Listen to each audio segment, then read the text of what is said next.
नमस्कार दोस्तों, मैं रवि रंजन आप सभी का अपने चैनल पढ़ाई घर घर घर नौकरी में आप सभी का स्वागत करते हैं। जैसा कि हम लोग पिछले क्लास में राज व्यवस्था के नागरिकता चैप्टर के 16 महत्वपूर्ण सवालों का आंसर दिए थे। 16 महत्वपूर्ण क्वेश्चन हम लोग बनाए थे। आज फिर से नागरिकता के पार्ट 2 में 16 महत्वपूर्ण सवाल को लेकर हम आ चुके हैं। आप लोग भी तैयार हो जाएं और कलम कॉपी उठाकर आप भी जवाब देंगे और आप नोट करेंगे। साथ ही साथ वीडियो को शेयर करें अपने दोस्तों के पास और वीडियो में अंत तक बने रहेंगे। क्वेश्चन 16 महत्वपूर्ण होने वाला है। तो आइए बिना देर किए हुए आज के पहले सवाल पाते हैं। आज का पहला सवाल है, देखेंगे आपके सवाल जो है आ चुके हैं। पहला सवाल है, नागरिकता संशोधन अधिनियम 2019 के माध्यम से बांग्लादेश, अफगानिस्तान, पाकिस्तान के निम्न समुदाय को नागरिकता प्रदान किया जाएगा। देखेंगे नागरिकता संशोधन अधिनियम 2019 के आधार पर 3 देश पाकिस्तान, अफगानिस्तान, बांग्लादेश के जो धार्मिक प्रताड़ित लोग थे उन्हें नागरिकता देने का प्रावधान किया गया। वह धार्मिक प्रताड़ित समुदाय कौन था? तो देखेंगे ऑप्शन में है हिंदू है, सिख है, बौद्ध है, जैन है, पारसी है और ईसाई है। देखेंगे पिछले क्लास में बताए थे नागरिकता संशोधन अधिनियम 2019 के आधार पर 6 समुदाय के लोगों को नागरिकता देने के लिए संशोधन किया गया। वो समुदाय कौन है? हिंदू है, सिख है, ईसाई है, जैन है, बौद्ध है और पारसी है। तो देखेंगे हिंदू सही है, बौद्ध, सिख, जैन, पारसी, ईसाई। आंसर हो जाएगा सभी को 6 समुदाय के लोगों को नागरिकता देने के लिए संशोधन किया गया। आप नोट कर लेंगे, ये 6 समुदाय हैं। और आइए आज के अगले सवाल पर आते हैं।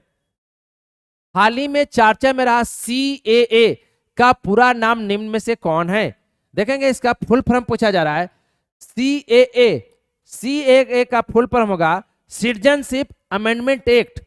सिटीजनशिप अमेंडमेंट एक्ट, नागरिकता संशोधन अधिनियम, नागरिकता संशोधन अधिनियम। आंसर हो जाएगा सी।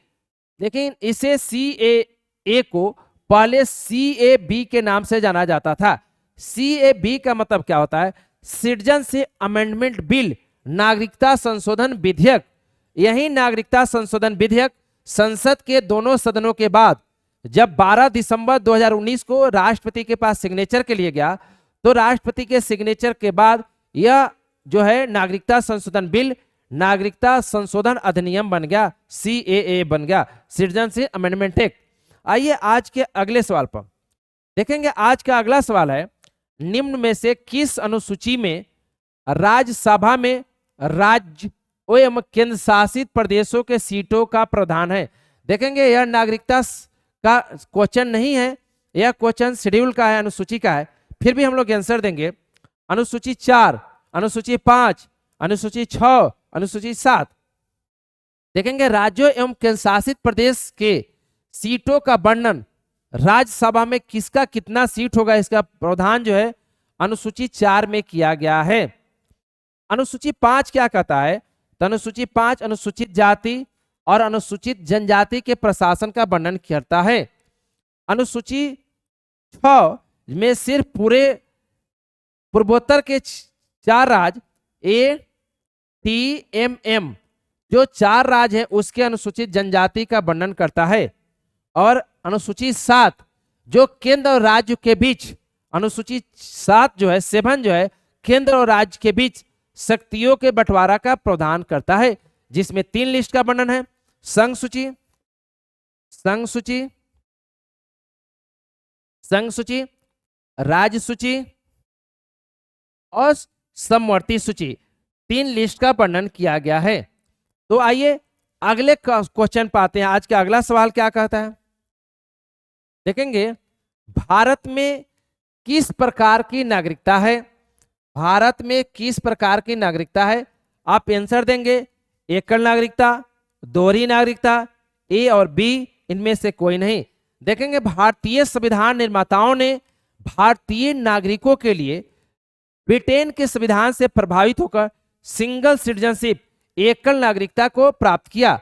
तो भारत के संविधान में भाग 2, संविधान के भाग 2 और अनुच्छेद 5 से 11 तक जो है भारतीय नागरिकों के लिए सिंगल सिटीजनशिप का प्रावधान किया गया है।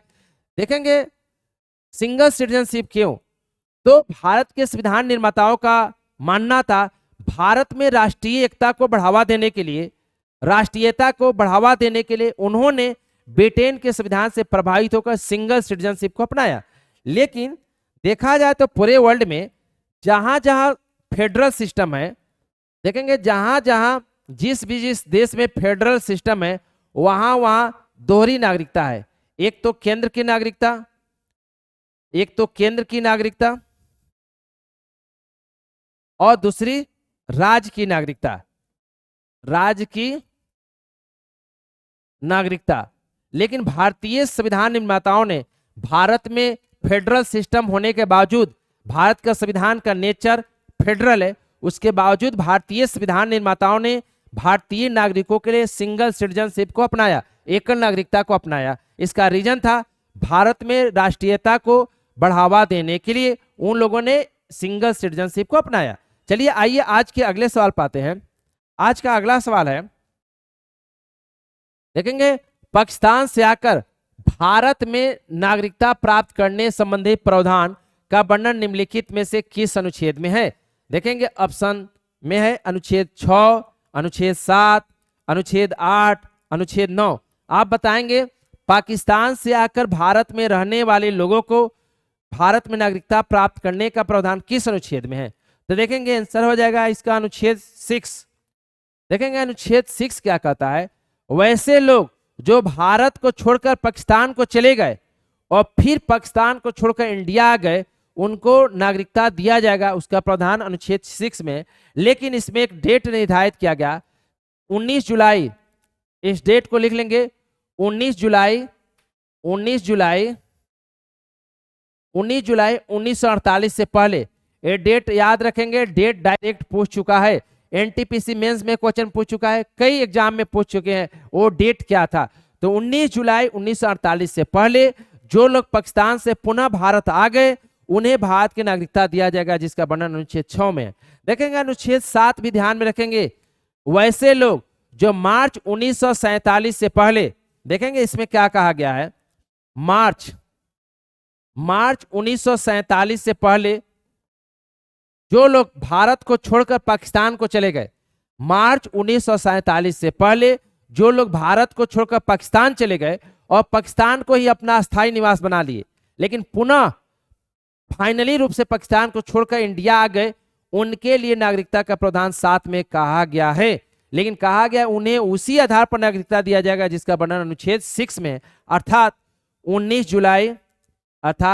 जुलाई 1948 से पहले वे भारत में आ गए हैं तो उनको भारत की नागरिकता दिया जाएगा। तो इस प्रकार से अनुच्छेद 6 होगा। आइए अनुच्छेद 8 पर देखते हैं।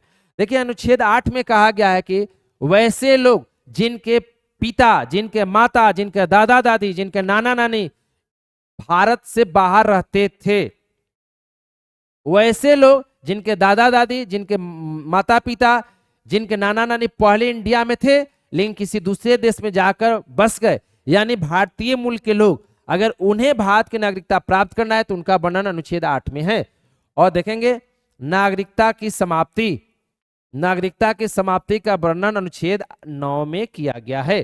तो आपका आंसर हो जाएगा अनुच्छेद 6। आइए आज के अगले सवाल पाते हैं। देखेंगे आज का अगला सवाल है, नागरिकता संशोधन अधिनियम 2019 निम्न राज्यों पर लागू नहीं होगी। देखेंगे नागरिकता संशोधन अधिनियम 2019 जब पारित हो रहे थे तो बहुत सारे राज्यों में इसका विरोध हो रहा था। तो ऐसा भारत का कौन कौन सा राज्य है जहां पर यह लागू नहीं होगा, यह प्रावधान किया गया है। तो देखेंगे कहा गया है कि शेड्यूल यानी अनुसूची 6 में वर्णित जो राज्य हैं अर्थात ATMM यानी असम, त्रिपुरा, मिजोरम, मणिपुर, ठीक है, असम, त्रिपुरा, मेघालय और मिजोरम, इन 4 राज्यों में यह नहीं लागू होगा। और साथ ही साथ जो राज्य इनर लाइन परमिट में है, अरुणाचल प्रदेश, नागालैंड, मणिपुर, मिजोरम, इन राज्यों में लागू नहीं होगा। तो ऑप्शन में है असम, मेघालय, मिजोरम, त्रिपुरा। तो नोट कर लेंगे इन सारे राज्यों में नागरिकता संशोधन अधिनियम 2019 लागू नहीं होगा। फिर ध्यान में रखेंगे नागरिकता संशोधन अधिनियम 2019 उन राज्यों में लागू नहीं होगा जहां पर शेड्यूल 6 में जो 4 राज्य हैं ATMM इनमें लागू नहीं होगा, और साथ ही पूर्वोत्तर राज्य में जहां पर इनर लाइन परमिट है यानी नागालैंड, अरुणाचल प्रदेश, मिजोरम और मणिपुर राज्य में लागू नहीं होगा। आंसर हो जाएगा सभी में जो है नागरिकता संशोधन अधिनियम 2019 लागू नहीं होगा। आइए आज के अगले सवाल पर। आज के अगला सवाल है निम्नलिखित में से किस समिति के सुझाव पर नागरिकता संशोधन विधेयक 2003 पारित किया गया। देखेंगे पिछले वीडियो में हम लोग बात किए थे एलएम सिंघवी समिति, लक्ष्मी मल सिंघवी समिति के अनुशंसा पर ही देखेंगे लक्ष्मी मल सिंघवी समिति के अनुशंसा पर ही नागरिकता संशोधन अधिनियम 2003 पारित किया गया, जिसके द्वारा भारत में 16 देशों के नागरिकों को दोहरी नागरिकता दिया गया। साथ ही साथ भारत में 9 जनवरी को प्रवासी भारतीय दिवस मनाने का सिफारिश किया गया था और 2003 से भारत में प्रवासी भारतीय दिवस मनाया जाता है। आइए आज के अगले सवाल पाते हैं। देखेंगे ऑप्शन में है, सबसे पहले थोड़ा जान लेंगे विवेक देवराय समिति। देखेंगे विवेक देवराय समिति के अनुशंसा पर ही आम बजट में विवेक देवराय समिति के अनुशंसा पर ही आम बजट में रेल बजट को विलय कर दिया गया और देखेंगे 2017 से रेल बजट और आम बजट को विलय करके एक ही साथ प्रस्तुत किया जाता है। आइए अगले सवाल पर आते हैं। देखेंगे अगला सवाल कहता है निम्न में से कौन सा अनुच्छेद में यह प्रावधान किया गया है कि किसी विदेशी राज्य की नागरिकता ग्रहण करने पर भारत की नागरिकता स्वतः समाप्त हो जाएगा। तो देखेंगे भारत में नागरिकता समाप्ति के 3 आधार हैं, स्वैच्छिक त्याग, बर्खास्तगी और वंचित किया जाना। तो कहा गया है कि अनुच्छेद 9 में अगर कोई इंडिया का नागरिक अगर किसी विदेशी देश की नागरिकता प्राप्त करते हैं तो उनका भारत की नागरिकता स्वतः समाप्त हो जाएगी। इसका वर्णन अनुच्छेद 9 में है।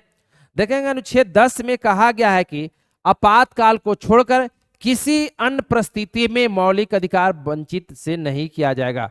अनुच्छेद 7 में कहा गया है वैसे लोग जो पाकिस्तान को अपना स्थायी निवास बना लिए थे लेकिन वे लोग फाइनली रूप से पाकिस्तान को छोड़कर इंडिया आ जाते हैं तो उन्हें भारत की नागरिकता दिया जाएगा और उन्हें उसी आधार पर दिया जाएगा जिसका वर्णन अनुच्छेद 6 में, अर्थात 19 जुलाई 1948 से पहले वो आ चुके हैं तो उनको भारत की नागरिकता दिया जाएगा। अनुच्छेद 8 वैसे लोग जिनके माता पिता, जिनके दादा दादी, जिनके नाना नानी कभी इंडिया में रहते थे लेकिन वे लोग वर्तमान में किसी अन्य देश में रह रहे हैं यानी भारतीय मूल के लोग, अर्थात भारतीय मूल के लोग अगर भारत की नागरिकता प्राप्त करना चाहते हैं उसका वर्णन अनुच्छेद 8 में है, जिसे शॉर्ट में PIO कहा जाता है, person of Indian origin. PIO person of Indian origin, इन्हें भारत की नागरिकता दिया जाएगा। आइए आज के अगले सवाल पाते हैं। अगला सवाल कहता है भारत में कितने देशों को दोहरी नागरिकता ओवरसीज सिटीजन ऑफ इंडिया प्रदान किया गया है। देखेंगे एलएम सिंघवी समिति के अनुशंसा पर भारत में 16 देश के नागरिकों को दोहरी नागरिकता प्रदान किया गया है। 16 देश के नागरिकों को दोहरी नागरिकता दिया गया है। आप वीडियो को देखें और देखेंगे हमारे जो है संस्थान के टेलीग्राम चैनल से भी आप जुड़ जाएंगे, वहां आपको PDF मिलेगा। टेलीग्राम पर आप सर्च करेंगे पढ़ाई घर के नाम से टेलीग्राम पर चैनल बना हुआ है, आप उससे जुड़ेंगे और वहां जो है आपको इसका PDF आपको मिल जाएगा। तो आइए आज के अगले सवाल पाते हैं। आज का अगला सवाल है भारत में नागरिकता के समाप्ति का आधार है, वो कौन कौन आधार है? वंचित करने पर, परित्याग करने पर, देखेंगे यहां पर बर्खास्तगी होगा, बर्खास्तगी शत्रु देश को सहायता करने पर, बर्खास्तगी शत्रु देश के सहायता करने पर। ऑप्शन ए और B, option A, B and D सभी, आंसर हो जाएगा सभी। सभी के द्वारा आपके भारत की नागरिकता को समाप्त कर दिया जाएगा। आइए आज के अगले सवाल पाते हैं। देखेंगे आज का 11 नंबर क्वेश्चन कहता है नागरिकता संशोधन अधिनियम 2019 के अनुसार शरणार्थियों के लिए अवधि 11 वर्ष से घटाकर कितना कर दिया गया। देखेंगे भारत में जो रिफ्यूजी लोग थे, जो शरणार्थी लोग थे, जो दूसरे देश से आकर रह रहे थे, खास करके इसमें पाकिस्तान, अफगानिस्तान, बांग्लादेश के लोग जो भारत में रह रहे थे, उनके लिए 11 वर्ष का शर्त निर्धारित किया गया था, जिसे सरकार ने नागरिकता संशोधन अधिनियम 2019 के आधार पर उस अवधि को 11 वर्ष से घटाकर 5 वर्ष कर दिया। तब वो लोग 5 वर्ष में इंडिया में रहेंगे तो उनको भारत की नागरिकता प्राप्त हो जाएगा। तो आंसर होगा 5 वर्ष। आइए आज के अगले सवाल पर आते हैं। आज का अगला सवाल है, आइए आज के अगले सवाल 12 नंबर क्वेश्चन को देखते हैं। देखिएगा 12 नंबर सवाल कहता है, देखेंगे आप भी जो है कमेंट बॉक्स में आंसर देंगे। संविधान द्वारा प्रदत्त नागरिकता के संबंध में संसद ने एक व्यापक नागरिकता अधिनियम कब बनाया। देखेंगे भारत में संसद के द्वारा नागरिकता के संबंध में व्यापक कानून कब बनाया। तो सबसे पहले देखेंगे जब भारत का संविधान, देखेंगे भारत का संविधान 26 नवंबर 1949 को, देखेंगे भारत का संविधान जब 26 नवंबर 1949 को अंगीकृत किया गया, अंगीकार किया गया, उस समय 16 अनुच्छेदों को उसी दिन लागू कर दिया गया। अर्थात नागरिकता से संबंधित अनुच्छेद 5, 6, 7, 8 और 9 अनुच्छेद को, देखेंगे नागरिकता के संबंध में अनुच्छेद 5, 6, 7, 8 और 9 को उसी दिन लागू कर दिया गया और शेष अनुच्छेद 10 और 11 को 26 जनवरी 1950 को लागू किया गया। देखेंगे जब भारत का संपूर्ण संविधान 26 जनवरी 1950 को जब लागू हुआ, उस दिन अनुच्छेद 10 और अनुच्छेद 11 को लागू किया गया। लेकिन संसद ने नागरिकता से संबंधित व्यापक कानून नागरिकता संशोधन अधिनियम 1955 पारित किया गया। नागरिकता संशोधन अधिनियम 1955 पारित किया, जिसके द्वारा भारत में नागरिकता प्राप्ति के 5 आधार बताए गए और नागरिकता समाप्ति के 3 आधार बनाए गए। ठीक है, तो आंसर हो जाएगा आपका 1955। आइए आज के अगले सवाल पाते हैं। आज का अगला सवाल है 13 नंबर सवाल, क्या कहता है हाल ही में चर्चा में रहा एनपीआर का पूरा नाम क्या है। एनपीआर, देखेंगे एनपीआर का पूरा नाम होता है नेशनल पॉपुलेशन रजिस्टर। देखेंगे एनपीआर का पूरा नाम है नेशनल पॉपुलेशन रजिस्टर। आंसर हो जाएगा सी, नेशनल पॉपुलेशन रजिस्टर। देखेंगे सरकार के द्वारा नागरिकता संशोधन अधिनियम 2019 के द्वारा यह तय किया गया कि जनगणना रिपोर्ट 2021 के आने के बाद भारत में एनपीआर होगा। अर्थात सरकार जो है अपने नागरिकों का एक रजिस्टर तैयार करेगी, जिसमें यह निर्धारित किया जाएगा जे कौन उस देश के नागरिक हैं, कौन दूसरे देश के नागरिक हैं। यानी सरकार अपने देश के नागरिकों का एक रजिस्टर तैयार करेगी, जिसमें नागरिकों का डाटाबेस तैयार होगा, बायोमेट्रिक होगा। देखेंगे सरकार का यह मुख्य उद्देश्य है कि अगर भारत का कोई भी व्यक्ति अगर किसी भी स्थान पर 6 महीने से ज्यादा रहता है तो उसका एक बायोमेट्रिक रजिस्टर तैयार किया जाएगा, जिसे नेशनल पॉपुलेशन रजिस्टर कहा जाएगा। सरकार जो है यह सुरक्षा की दृष्टि से और योजनाओं को लागू करने की दृष्टि से यह रजिस्टर तैयार करने जा रहा है। तो देखेंगे चर्चा में जो एनपीआर है उसका फुल फॉर्म है नेशनल पॉपुलेशन रजिस्टर। आइए आज के अगले सवाल पाते हैं। देखेंगे आज का अगला सवाल है निम्नलिखित में से किस वर्ष ओसीआई और पीआईओ का विलय कर दिया गया। देखेंगे सबसे पहले ओसीआई होता क्या है, तो देखेंगे इसको बोलते हैं overseas citizen of India. Overseas citizen of India, जिसे सीमा पारीय नागरिक कहते हैं। पाकिस्तान, अफगानिस्तान, बांग्लादेश हमारे पड़ोसी मुल्क के लोगों को छोड़कर, यानी पूरे वर्ल्ड में जो रहने वाले लोग हैं भारतीय मुल्क के लोग, उन्हें सीमा पारीय नागरिक कहते हैं ओसीआई। और PIO person of Indian origin, यानी भारतीय मूल के लोगों को यह कार्ड दिया गया था, जैसे सरकार ने 2015 में सरकार के द्वारा इसका विलय करके उस कार्ड का नाम एक ही कर दिया गया OCI, overseas citizen of India. देखेंगे अब ओसीआई प्राप्त कार्ड धारक को इंडिया में बिना वीजा के आजीवन कभी भी आने जाने के अधिकार प्राप्त हो चुके हैं। तो इसके तहत आंसर हो जाएगा 2015 में पीआईओ और ओसीआई कार्ड का विलय कर दिया गया। ठीक है, आइए आज के अगले सवाल पाते हैं। देखेंगे आज का 15 नंबर सवाल कहता है, हाल ही में नागरिकता संशोधित कानून के तहत पड़ोसी मुल्क के धार्मिक प्रताड़ित लोगों को किस आधार पर नागरिकता प्रदान किया गया? तो देखेंगे पाकिस्तान, अफगानिस्तान, बांग्लादेश के धार्मिक प्रताड़ित लोग जिसमें 6 धर्म के लोग हैं, हिंदू, सिख, ईसाई, बौद्ध, जैन, पारसी।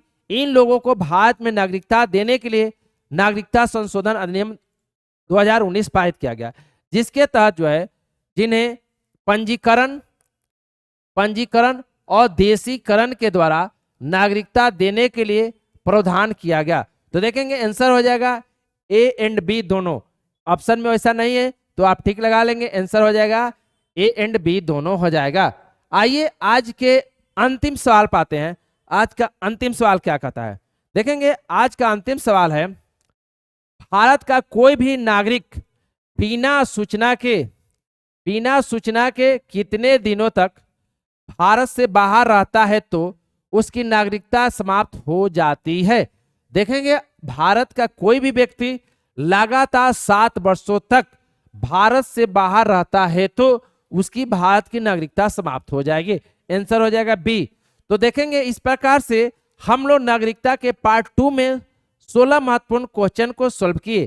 तो देखेंगे आप भी आंसर देंगे और जो है आप इस वीडियो को ज्यादा से ज्यादा अपने मित्रों के पास शेयर करें, बेल आइकन को जरूर दबाएं जिससे आने वाला वीडियो सबसे पहले आपको प्राप्त हो।